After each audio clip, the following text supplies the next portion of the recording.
Olá, aqui é o Rodrigo Martins, Dr. Camisinha, seja bem-vindo a mais um programa. Hoje nós estamos aqui com um convidado especial, o Dr. Alexandre.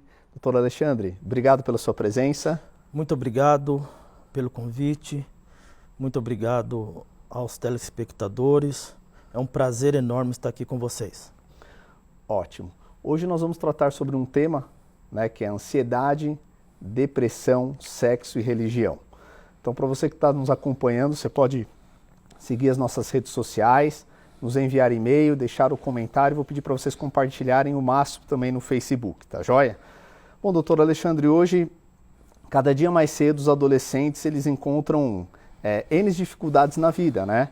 E eu queria que você falasse um pouquinho para nós aqui, dentro dessas dificuldades, né? Uma delas é a ansiedade. Então, assim, para a gente resumir, para você explicar para os nossos telespectadores, principalmente para o adolescente, né, o que é a ansiedade?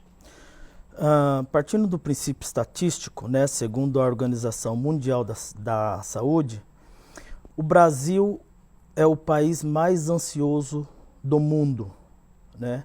Nós temos aí aproximadamente 18,6 milhões de brasileiros que sofrem deste mal.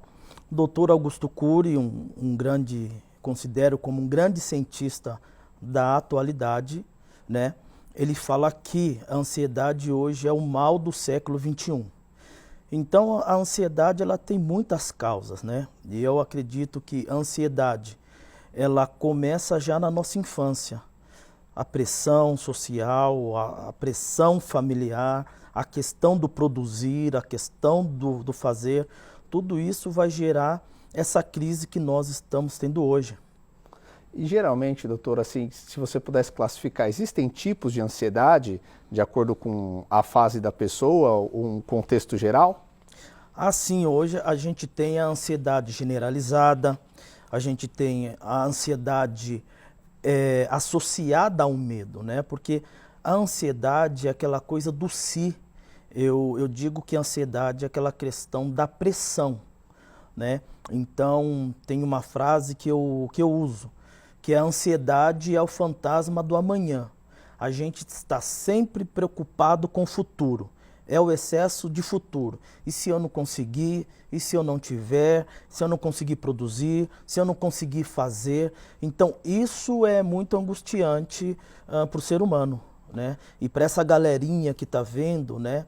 Essa galerinha do Instagram, essa galerinha do Facebook, essa galerinha das redes sociais, ela tem a tendência, né, de ter mais ansiedade do que dos nossos antepassados, né? E eu estou com 43 anos de idade e eu nunca vi uma geração tão ansiosa.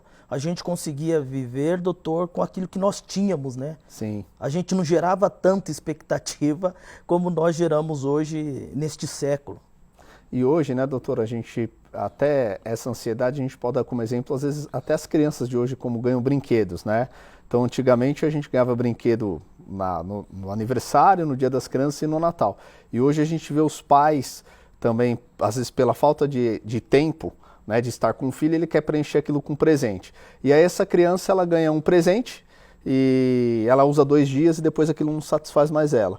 Hoje, assim, o que você poderia dar de dica para as pessoas para identificar se elas estão ansiosas? Tem alguma maneira dela pode se identificar, se autoavaliar para saber, bom, minha mente está me levando a isso, pode ser ansiedade, eu preciso procurar um psicólogo? Todos nós temos uma ansiedade natural, né? Dizer que o ser humano não tem ansiedade é uma falha muito grande. O ser humano que não tem ansiedade, ele não está vivo. Porque dentro de uma linha, eu vou assim dizer, a ansiedade ela nos motiva a fazer alguma coisa. A ansiedade também ela nos faz parar, ter um limite. Agora, a ansiedade ela não pode tirar a tua autonomia. A ansiedade não pode fazer com que você não viva em sociedade. Quando a ansiedade começa a atrapalhar o seu trabalho, começa a atrapalhar na faculdade, quando a ansiedade começa a trabalhar no convívio social, você precisa procurar ajuda.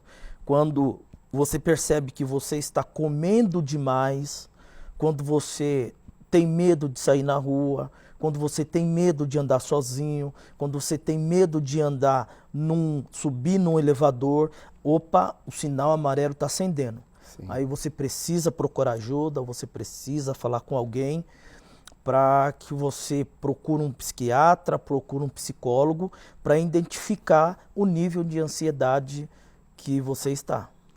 Perfeito. E agora a gente vai falar sobre a depressão, né? Eu acho que nunca foi falado, principalmente pelo meu conhecimento nos últimos 3 anos, né, tanto de depressão. Ao contrário da ansiedade, né? Então, explica para nós aqui o que é a depressão, doutor.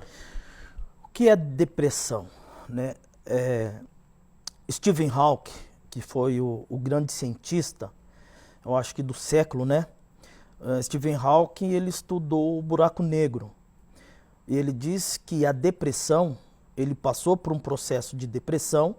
Stephen Hawking vai dizer que a depressão é como você estivesse num buraco negro.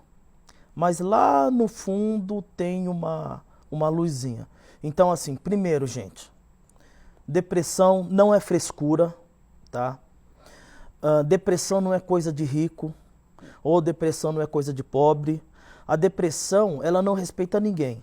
A depressão, ela vai no rico, ela vai no pobre, ela vai no negro, ela vai no da alta sociedade, ela vai no da baixa sociedade.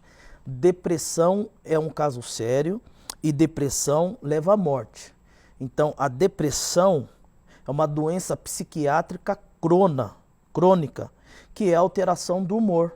Sim. Então, é uma tristeza profunda, tá? Também, doutor, nós devemos tomar muito cuidado, porque hoje a pessoa ficou triste, já vão identificar ela como um depressivo. Tá. Não, nós também, é normal a gente estar triste um dia, estar mais triste ou estar menos triste. Então, a gente precisa também tomar cuidado. Tô triste, tô depressivo. Não, a tristeza faz parte da vida.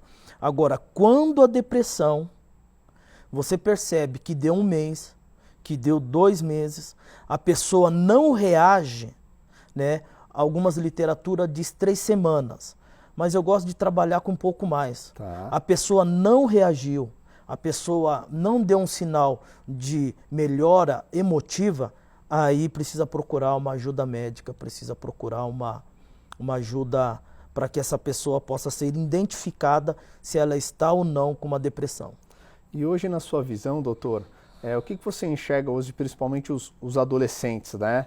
E também alguns jovens adultos, né? Eu vejo principalmente entre 13 e 26 anos também, é uma fase de várias decisões, né? Uma que tem aquela pressão da família e gera ansiedade, o que a pessoa vai ser, e ao mesmo tempo também esse adolescente pode se sentir reprimido, ou ele sofre alguma coisa na escola, alguma coisa que ele não consegue externar, e aí ele internamente acaba desenvolvendo comportamentos que podem se associar a uma depressão.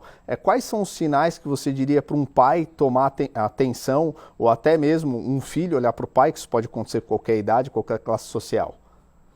Olha, a criança ela tem uma rotina, né? O pai conhece a rotina dessa criança. Levanta, gosta de jogar bola, gosta do videogame, não é de dormir muito, é uma criança ativa. Então, essa rotina mudou, o farol amarelo está acendendo. Esse menino já não quer mais fazer aquilo que ele mais gostava, esse menino já não está mais sorrindo, esse menino já não é aquele menino, né, de compartilhar, de sorrir, de brincar. Procure ajuda. Né? Eu presto um trabalho social numa instituição religiosa e uma criança vinha muito bem, uma criança de 12 anos, e ela mudou a rotina, assim, ela se desconstruiu, se desconfigurou, como a gente fala, tá? O que acontece? A mãe dessa criança começou a trabalhar o dia inteiro, foi para a faculdade, ele tinha uma ligação, um elo de amizade, de afeto com a mãe muito grande. Então, ele sofre um abandono por parte da mãe, não que a mãe quis abandoná-lo. Sim. Né? e ele vivia numa comunidade evangélica, por alguns motivos ele sai daquela comunidade evangélica e também ele ficava com a avó e devido a essa mudança da mãe ele começou a ficar em casa sozinho. Então essa criança, devido a essa rotina, essa criança caiu num quadro depressivo grave. Eu vejo, doutor, hoje a família ela mudou muito, né? Então hoje uma criança ela pode ser criada por dois pais, por duas mães, né? Na psicologia eu acredito que a criança ela precisa de uma figura materna ou paterna, né? E independente de casais homo ou hétero, né? É muito importante que os pais tenham essa consciência em relação a essa criança, porque se a criança ela cresce sem esse tipo de figura, também gera essas consequências, né? Sim, e isso é um fator que tem gerado, né? A gente aqui não quer entrar na questão se é certo, se é errado. Não, essa criança ela tem que explicar para ela essa configuração, né? Ela precisa estar ciente dessa configuração, porque vai ter o amiguinho que vai falar lá na escola, o convívio vai mudar. Mas o importante disso, doutor, é o afeto. Aonde tem afeto, aonde tem amor, aonde tem o respeito, as doenças emocionais elas são mais difíceis de emergir. Sim. Então, no caso, o mais importante agora, se a gente fosse resumir isso, é o pai e a mãe olhar o comportamento dessa criança, né?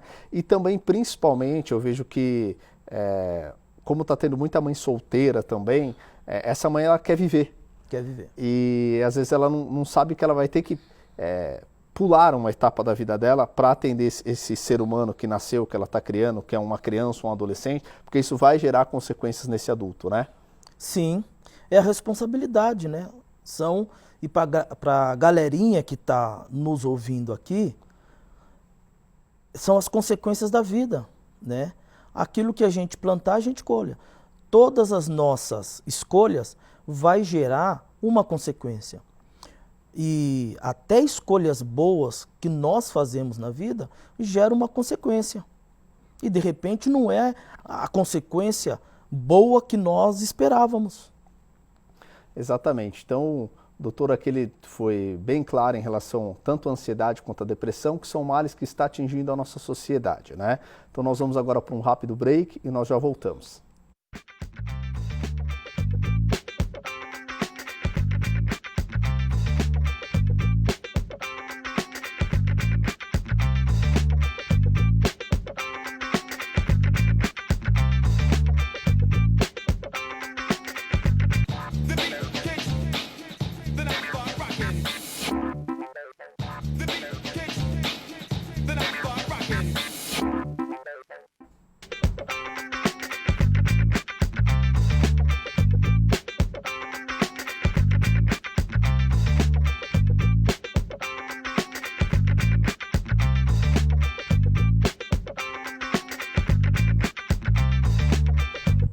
Olá, estamos de volta com o Dr. Alexandre, que é psicólogo. A gente está falando sobre um tema muito importante.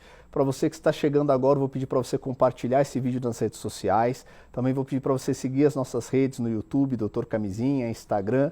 Também você pode baixar o nosso aplicativo gratuitamente, tanto no iOS quanto Android, ok?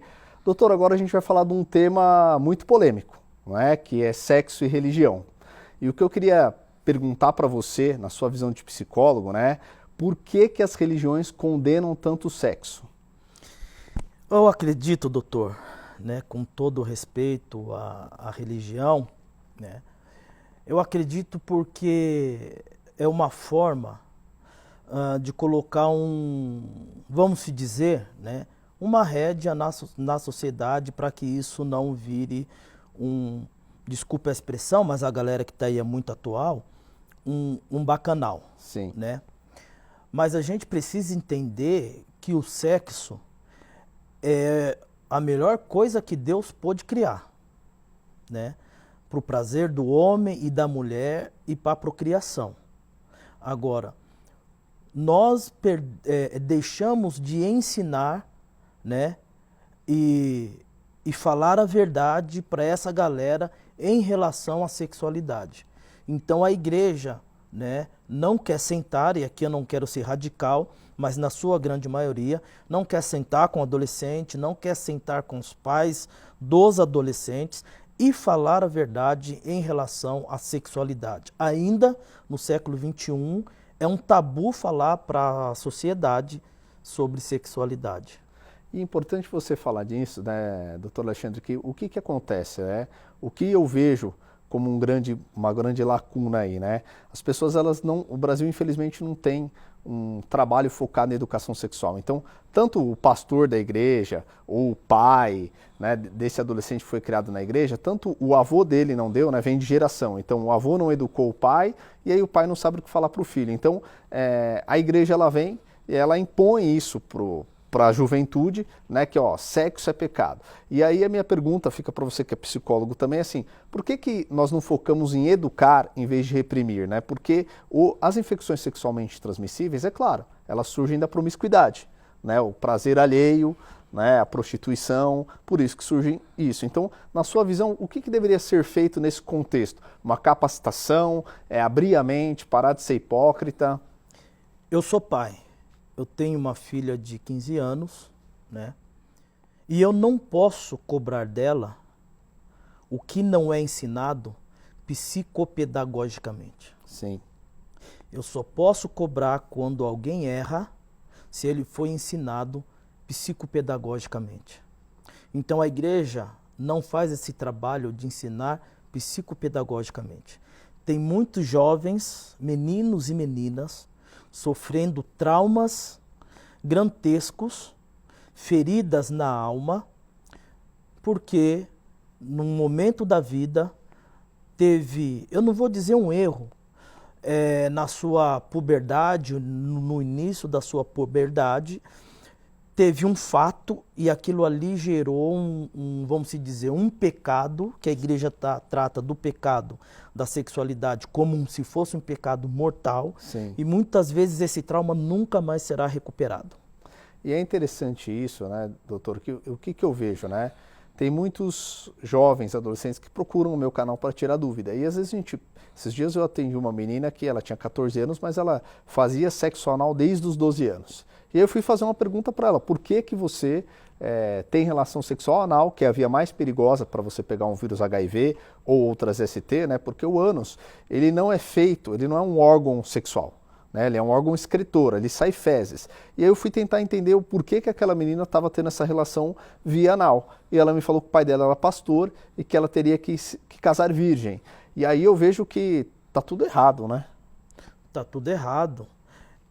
Você não dá o direito de explicar sobre a vida para o outro.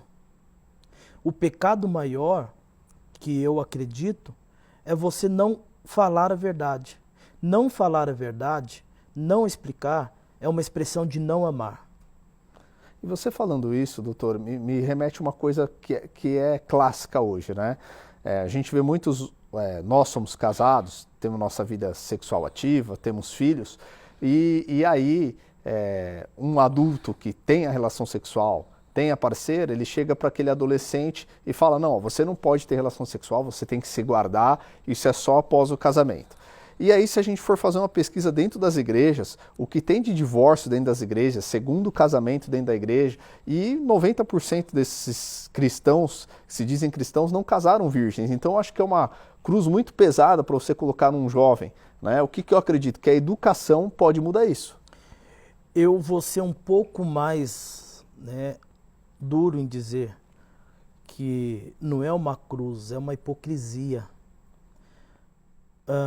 Jesus, ele ensinava para os seus discípulos psicopedagogicamente.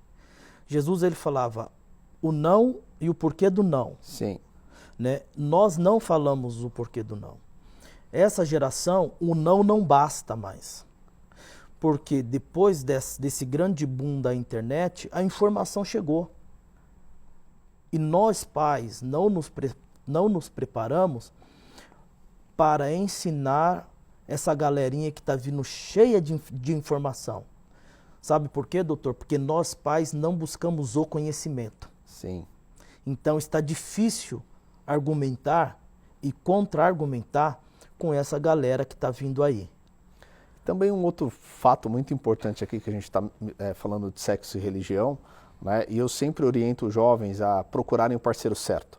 Tem muitas meninas no YouTube que, por incrível que pareça, escreve assim: eu tenho 16 anos e sou virgem, tenho vergonha. Não, você não tem que ter vergonha de ser virgem, né? Você tem que valorizar o seu corpo, você tem que conhecer o seu parceiro, você tem que ver quais são os valores dele, porque ele às vezes pode estar te usando. E às vezes um momento tão importante da sua vida, você vai perder com alguém que não vale nada. Então, eu sou a favor da pessoa se resguardar, até por causa das infecções sexualmente transmissíveis.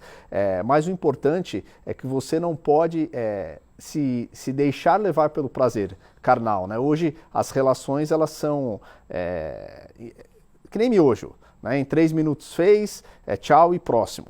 E aí a gente entra num outro tema agora, doutor, que é a pornografia, né? Que é algo que ele é invisível, mas que ele assola a humanidade hoje de uma forma até surpreendente, né? Surpreendente. A pornografia é a degradação do ser humano. É simples, né? Eu vou usar uma palavra bem, assim, para que essa galera, a gente não precisa ter mais falar naquele quadradinho. Doutor, é uma coisa canibal. A pornografia é todo mundo comendo todo mundo. E nós não somos canibais, nós somos pessoas, né? Então, nós somos gente civilizada, nós somos gente que nós precisamos respeitar o ser humano. E, infelizmente, né, nós estamos vivendo uma geração que o ser humano está perdendo a humanidade, né? Então, hoje nós estamos vendo as novelas, né, que estão vindo assolando a família, que estão vindo assolando os adolescentes, que estão vindo assolando a sociedade, filmes, séries. E o ser humano é para viver uma vida excelente, né? Eu não estou falando aqui na questão de ser moralista. Não. É que se as coisas não forem feitas com responsabilidade, vai trazer um dano para você mesmo. Vai gerar depressão, vai gerar ansiedade. Os traumas, doutor, de algo feito, não pensado, não programado e no momento errado da vida, vai te trazer um prejuízo, talvez, para toda a tua vida. E nunca mais você se cura por um ato impensado. Então a questão não é fazer ou não fazer. Perder a virgindade ou não perder a virgindade? Qual o real sentido disso? Qual a motivação? É para ir com a manada ou não? É uma realização ou não? Porque o grande problema de uma parte dessa galerinha, doutor, é que está indo com a manada. Sim. E ir com a manada não dá certo. É você perder os valores, né? E eu gostaria que você também desse uma opinião na sua visão, né? A pornografia, ela cresceu muito entre os cristãos. Por que ela cresceu? Eu também vejo que isso tem muito com pastores, tá? Vou te dar um exemplo rápido aqui. Um rapaz com HIV teve uma relação com outro homem e aí ele queria, por final das contas, falou: quer saber? Eu acho que eu não peguei HIV, porque o cara era pastor, era casado e tinha filhos. E aí você escuta isso, você fala: pô, peraí, né? O que tem de errado aí? Na verdade, ele não é um pastor, né? Não podemos chamar ele disso, mas vive naquela máscara, né? Isso tem crescido porque nós não tratamos isso na raiz. Nós não queremos falar da raiz do problema, aonde é que está o problema. Nós não queremos cavucar, porque, doutor, cavucar dói. Então, como eu estou na clínica, mesmo sendo um trabalho social, eu faço com muito amor, então eu tenho que cavucar, eu tenho que buscar aonde está isso, né? Eu tenho que tratar com a verdade. Porque isso não começou agora, no caso desse pastor. Sim. Não começou agora. Isso é de antes, isso vem de muito antes. Então nós não queremos mexer, né? Então a pornografia cresceu, por quê? Porque eu não cheguei na minha filha, eu não cheguei naquele jovem da igreja, falei: olha, a questão não é que é pecado pelo pecado, a questão é: isso vai te fazer mal, Sim. isso vai arrebentar a tua vida, isso vai tirar a tua dignidade. Ótimo. Eu acho que esse papo foi bem esclarecedor. Mas se você tiver dúvidas, vou pedir para você deixar os comentários aqui. Compartilhe esse vídeo, que isso é muito importante, está na hora da gente derrubar as barreiras, a gente passar informação. Os jovens de hoje, a quantidade de informação que eles recebem é absurda e cada dia mais cedo eles estão tendo relação sexual e sem falar com os pais. Doutor Alexandre, eu queria te agradecer e agora eu quero te dar o espaço para você divulgar, né, o seu e-mail, vai estar passando aqui embaixo na TV, mas eu quero que você repita o seu e-mail, onde fica a sua clínica aqui em Santo André, o seu próximo trabalho que você vai fazer, tipo de palestra aqui na região, por favor. Meu e-mail é felicianosouza@yahoo.com.br. Eu faço meu trabalho social na Igreja Assembleia de Deus Alto do Ipiranga. Vocês podem entrar no site, ADAI. Nós vamos estar no dia 30 de novembro na Câmara de São Bernardo do Campo, na Prefeitura de São Bernardo do Campo. Nós vamos estar falando sobre as doenças emocionais no meio neopentecostal e pentecostal. Como olhar para um esquizofrênico dentro da igreja, como olhar para um sociopata que está no meio da igreja, como dar atenção para essas pessoas que sofrem emocionalmente na comunidade de fé. Esse é o trabalho que eu sou um psicólogo cristão, né, que trabalho com a psicologia dentro do meio evangélico. Tá joia, doutor. Quero te agradecer mais uma vez pela sua presença, né? Agradecer a você que nos assistiu. Eu que agradeço. Fique com Deus e até a próxima semana. Um abraço.